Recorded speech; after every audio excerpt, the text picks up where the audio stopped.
ভরা মৌসুমেও মাছ ধরার ট্রলার নিয়ে চট্টগ্রামের সাগর উপকূলে অলস হয়ে বসে আছেন জেলেরা। বলছেন সাগরে মাছের পরিমাণ আশঙ্কাজনক কমে গেছে। প্রতি ট্রিপে ট্রলারে লাভের পরিবর্তে 2-3 লাখ টাকা করে লোকসান গুনতে হচ্ছে। চট্টগ্রাম থেকে ইকবাল হোসেনের ক্যামেরায় চৌধুরী ফরিদের রিপোর্ট।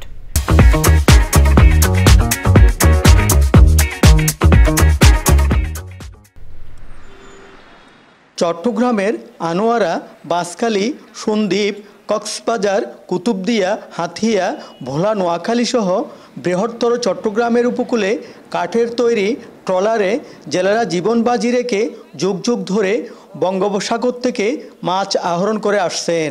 জেলেরা জানিয়েছেন 2-1 বছর ধরে এসব ট্রলারে সাগরে মাছ পাচ্ছেন না তারা। সাগরে মাছ নাই তো, সাগরে একদম মাছ কম। লম্বা জাল মাছ টাছ পায় না, গাঢ় জালে মাছ পায় না। ছোট ছোট মাছ নিয়ে আসে, ডিম্বানো মাছ সহ, যার কারণে সমুদ্রে মাছের পরিমাণ খুবই কমে গেছে। ট্রলার মালিক সমিতির নেতারা জানিয়েছেন সাগরে মাছ ধরার সরকারি নিষেধাজ্ঞা ভারত এবং মিয়ানমারের সাথে সমন্বয় করে একই সময় প্রধান এবং দেশের শত শত ট্রলিং জাহাজ কর্তৃক ব্যাপক আকারে মৎস্যপোনা ধ্বংসের মহোৎসব বন্ধ করতে হবে। সাগরিক মাছটা এই ট্রলিংয়ে বেশি নষ্ট করে ফেলতেছে।